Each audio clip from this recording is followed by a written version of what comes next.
Los Angeles, the land of opportunity and hopes and dreams for millions of people. There are many ways to fall in love with the city, from Hollywood to Venice Beach to Rodeo Drive and the year-round warm weather. It is truly the entertainment capital of the world. People come here seeking fame and fortune and to enjoy a luxurious lifestyle and good times. Despite what is portrayed on television and in the movies, the Los Angeles lifestyle does not come easy. The Hollywood dream becomes a living nightmare for many.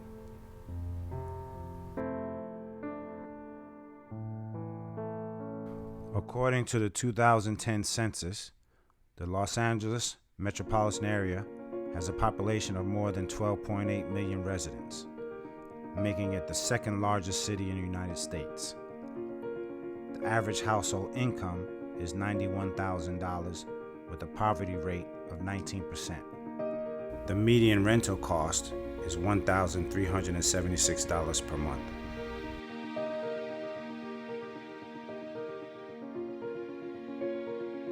Rental requirements for every adult who will be residing in the property in Los Angeles include a 581 credit score or higher, income requirements is 3 times the rent amount, and no more than 2 individuals per bedroom.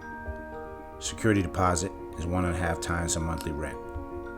Evictions on record and owing money to a previous landlord automatically disqualifies any resident seeking a rental property. People in crisis often feel paralyzed by their dire circumstances. The Department of Public Social Services offers homeless assistance programs that may be able to help. They offer emergency rental assistance for residents that received a pay or quit notice, paying up to 2 months of back rent. Permanent services are available as part of CalWorks. The program will work with families in an effort to find a new, long-term home for the resident. DPSS also offers temporary housing, placing people in motels for a 2 to 4 week period. Once this period ends, DPSS coordinates with the LA Family Housing and nonprofit organizations such as Bridge to Home to arrange housing in a shelter. In order to understand the reasons behind the growing homelessness problem in Los Angeles County and what is being done to combat it, we arranged a meeting with Ken Craft, the president and CEO of Hope of the Valley Rescue Mission. Mr. Craft brings a unique blend of business and ministry to the Hope of the Valley Rescue Mission. He served 20 years as a pastor, 6 years with a Fortune 500 company, and another 8 years as a mission director of a homeless shelter.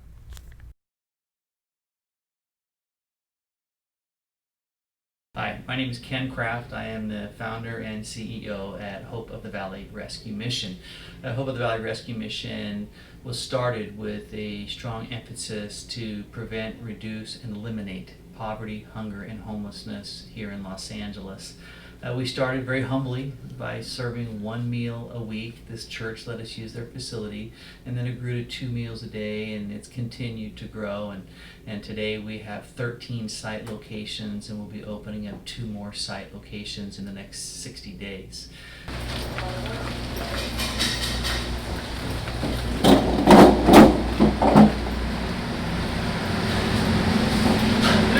These are the guys that make the magic happen here. What you guys cooking? Turkey, mashed potatoes, and corn. Turkey, mashed potatoes, corn.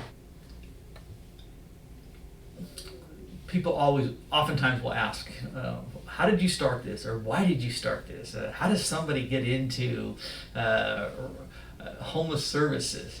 And mine was kind of an interesting story. I was a pastor for many years, and I kind of had my own broken world experience, and I lost everything, and I went through divorce, and it was a very, very painful season in my own life. A dear friend who had attended the church that I had pastored, he ran a rescue mission, and he said to me, he says, "Hey Ken, would you just come have lunch with me?" And I did. And during that lunch, we walked around, and I saw so many men that lives were just broken and devastated, sometimes because of drugs or sometimes because of just failures in their lives. And I probably cried more that day than I'd cried in a long time. And I left that day and I just prayed a very simple prayer. I just said, God, if you see fit to use me to give people a second chance in life like you've given me, then I'm open for business. Welcome to Hope of the Valley Family Shelter, the Genesis House. Come on in. Hi, my name is Laura, and I'm going to go ahead and give you the tour of our house. This is our family room where the families sit and watch movies, spend some time together.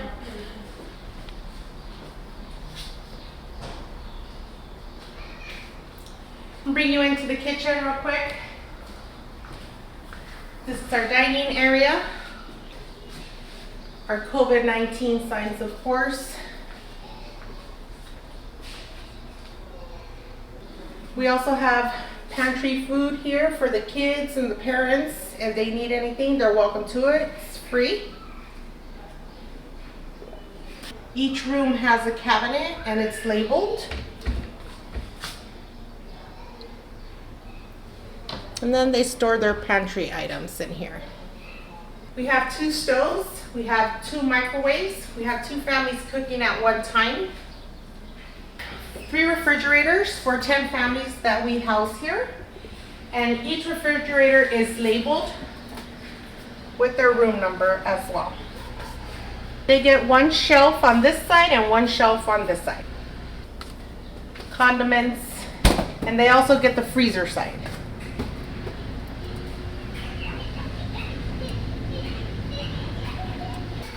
We have a supply closet here for hygiene, linen, toilet paper, shampoo, conditioner, feminine products, cleaning supplies, mop, broom, anything they need regarding hygiene and cleaning supplies, it's in here. They're welcome to it. We're gonna come into our laundry room. 2 washers and 2 dryers. Our announcement board right here with the washing schedule. And then we're gonna come upstairs. This is our 3 family bedrooms. We have room 7, we have room 8, and we have room 9. They all share this one restroom, and we have a restroom cleaning schedule right here with, of course, a fire extinguisher and AC box right here. Computer room, so they can do their homework, do tutoring online. We have reading books for them.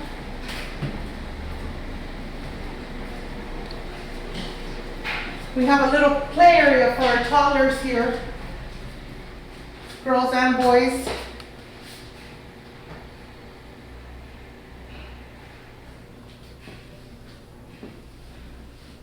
We have a little TV entertainment center where they can watch little movies.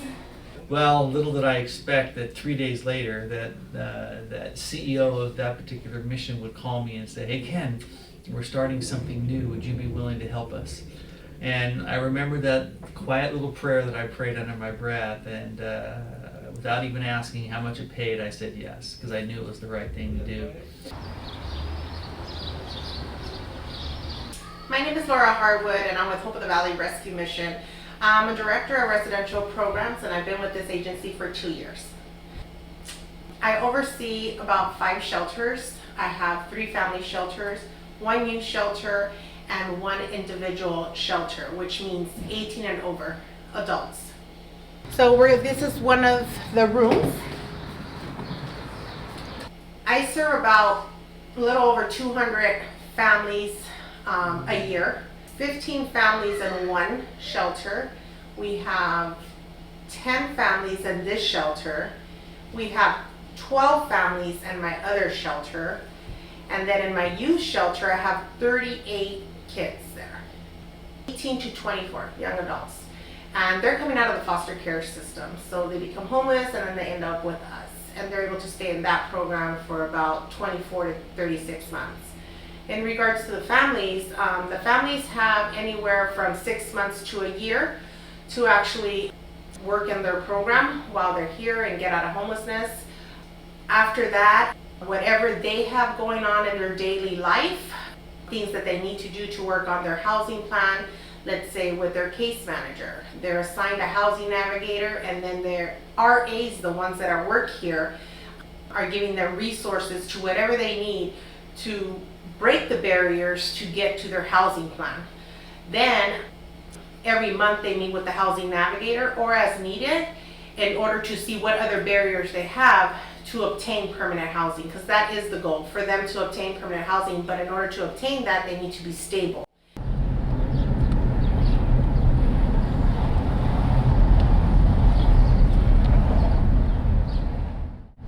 Hi, my name is Martiniana Janet Fonseca. I'm 29 years old. I'm a single mother with 3 children, and I become homeless since September 5th, 2019. I was living in Arizona for 2 years, and we came back here because my mom is a cancer survivor. They didn't want to help her over there, so we came here so if they could help her, and they did. The thing is, we were living with my sister, but then family issues, and we couldn't stay there because it was too much people. So I've been back and forth with different friends in their houses, and we couldn't stay there no more. And we've been sleeping in the car for 4 days. Also, my mom has a friend that she knew about this program, LA Family Housing. The process was that they went to check my car if it was true if I was homeless. So they saw everywhere food in the car, blankets, clothes, everywhere in the car. So they found out it was true that I was homeless with my kids. At least for somewhere we can stay at, not sleeping in the car or something like that. I don't got no addition of drugs. I don't like to, none of that. I don't know. Why? Because my kids are first.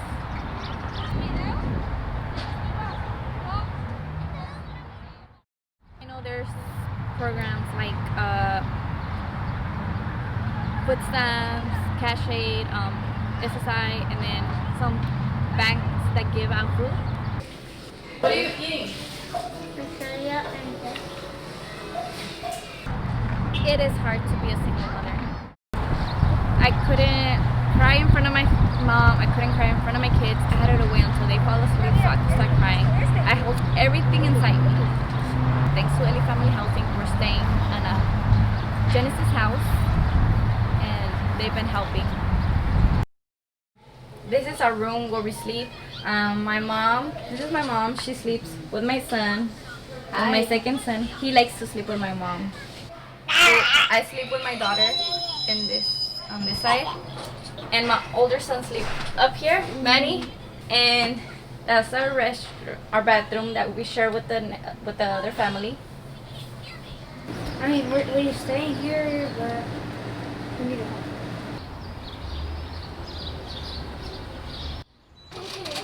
I'm Azaria, I'm 28 years old, and I'm from California. My name is Christian, I'm 35 years old, and I'm from Mexico.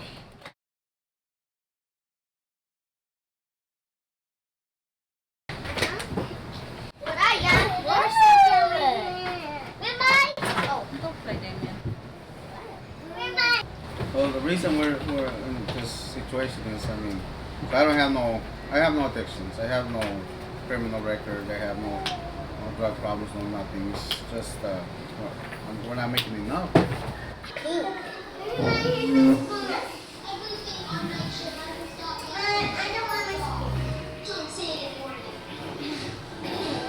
What are you doing, Mom?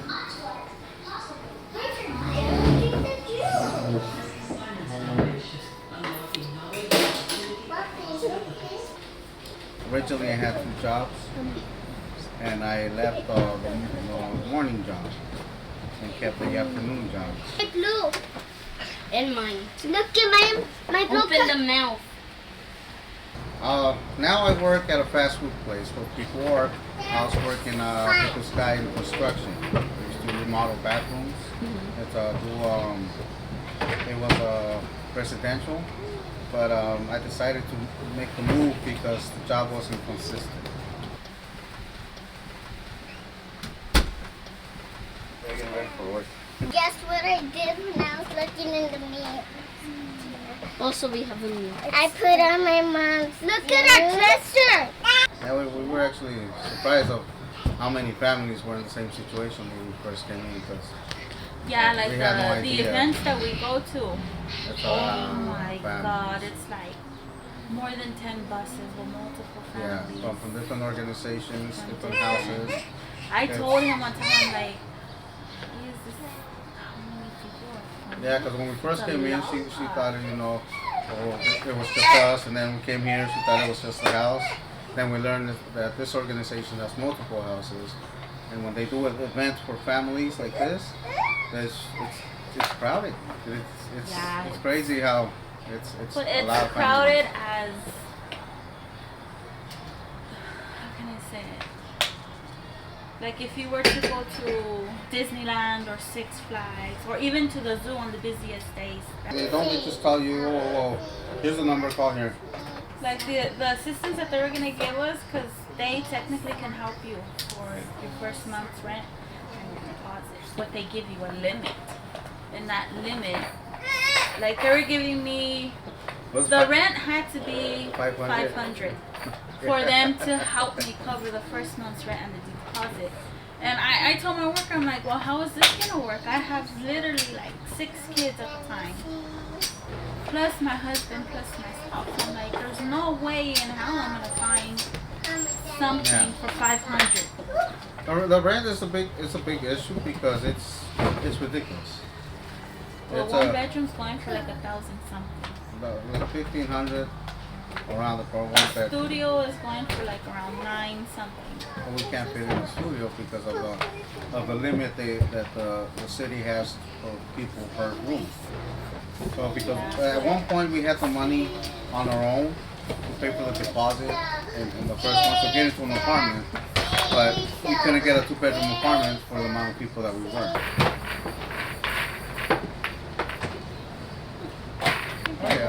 Yeah, we stay positive. What keeps me going is the kids. And right now what keeps me going is this desire for gardening. So that's why I chose to move to Idaho, because there it's more a chance to give him what he wants. I'm going to have a garden because so we won't go to the market. And so we could save that much money. What's holding us back right now is my court situation, the custody with my son Elias. I have full physical custody, but right now I have to modify the visitations with his mom so I could be able to move. My name is Kathleen Hamilton. I'm 36 years old. I'm from Santa Clarita, California. I have one child, Caitlin, who is 17. And we've been here since August of 2019. The new landlord decided that he wanted to renovate the house and possibly sell it, so we tried to fight it, but it ended up being eviction because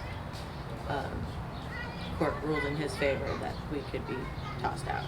So stayed with a couple of friends for a while, and it got to a point where we were paying out of pocket a little bit for a hotel, and I'm like, well, let me just go to DPSS and see if we can get help there. And they were really helpful with the hotel vouchers and everything else. And then we did another 16 days or something through GAIN, and then we were referred to Bridge to Home, and they found us placement here. It was, first of all, the shelter was nothing what I expected in both good and bad ways. They told us that there was going to be multiple families per room, and I was trying to figure out how that was going to work. They said that there was a lot of things that were said that didn't end up happening here. So that was an upside. Here we have, one family per room, and that works for me. And yes, each family has to share a bathroom with another family, but that's doable, I can handle that. But when I first got here, I thought it was going to be overly religious. I was like, oh crap, it's like Catholic boot camp. No, but seriously, I was worried about that. I'm like, oh no, it's going to be run by nuns, and if they have rulers, I'm leaving, you know, type thing. But it wasn't that bad. So it was better than I was prepared for it to be. And then in some other ways, it's kind of like being in an endless loop of high school drama. I love you. I love you too. Don't leave me. I won't. They need to make more places lower income. They would save so much money from LA housing by just buying up some of the older apartment buildings, have people volunteer to fix them up. No idea right now. No clue where we're going to be in a year or even 5 years at this point. Everybody can get housing. It's just going to take longer for one family than the other. And we're going to do everything we can to make sure that they get permanent housing. To tell you the truth, I didn't even know I was going to be in this field about 5 years ago, because that's how long I've been in this field. My lived experience has brought me to this field by chance. I was homeless at one point. I used to be on drugs, and it took me about 22 years of my life to figure out what I wanted in life. And it was a black space that I couldn't get out of. I have a pretty extensive background. I did several prison terms, an ex-gang member. I lost all my kids to the system. All my kids were born drug addicted to crack cocaine. And you know, thank God my family took them, but they still weren't with me. One of my major issues, I knew I didn't want the life that I was living at one point, and I had to change something. And if I had to change something, I had to change everything about me. So when I came out of prison 7 years ago, I came out and I didn't know what I wanted to do. I came out with nothing. I came out with the clothes on my back and $200 gate money. I had nowhere to go. I had no income, no nothing. The only thing I knew how to do was survive in the streets. I started going to NA and AA meetings, and down the street from my parents' house. It was 3 blocks away. I could have just walked there anytime I wanted. I went and I took the advice of a fellowship member that was in prison with me. She was a lifer, and she introduced me to NA inside prison, and that's how it all started for me in there. I came out and I did what she told me to do. I did 90 meetings in 90 days. I found that meeting, and it turns out to be at a youth female drug program. So while I was going to the meetings right there, I actually volunteered to work there. When I volunteered there, they actually hired me 30 days later. So I became a technician, which is a monitor, a resident advocate, what they do here. While I was working there, a lot of our clients were homeless. They were homeless youth coming out of the foster care system, and they had 2 different types of programs. You had the drug and alcohol program, and then you had the homeless services program. I like the homeless services program because it helps in every aspect. You're dealing with drug addicts, you're helping drug addicts. I've been in prison, you're helping people with reentry. I've been molested, you're helping people who have sexual abuse, DCFS cases. You're working with everything. It's the whole picture in homeless services. You're not just helping a drug addict, you're helping everybody, because everybody has different types of issues. I can relate to them. I understand where they're coming from. I don't judge them. That's something I don't do. I don't expect them to change in 1 day or 6 months or the year that they're here. But it is progress, and I am going to show them that it's possible, because it was possible for me. I love education. I have an education as well. Currently working on my master's in social work. I hang around myself with positive people. I have a sponsor. I work my steps. I do life group. I do, which is Bible study. I go to service. I'm a service to my fellow people who have been in my situation, because this is my second family away from my family, and I care about everybody here, and I care for them to succeed. And even if it's one person that I help, I think that fulfills my goal, and that what makes me keep going. Hope of the Valley is part of a continuum of care.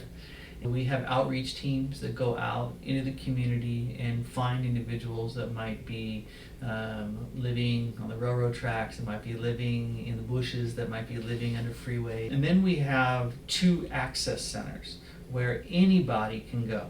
And when they go there, it's a place where they can get a hot shower, they can get clean clothes, they can, plug it, if they have a phone, they can charge their phone, they have computer access, we have AA meetings, we have medical clinic on site, we have navigators to start working with people to help them think about what is life like, there's things that you can do to actually get off the streets, there's resources available.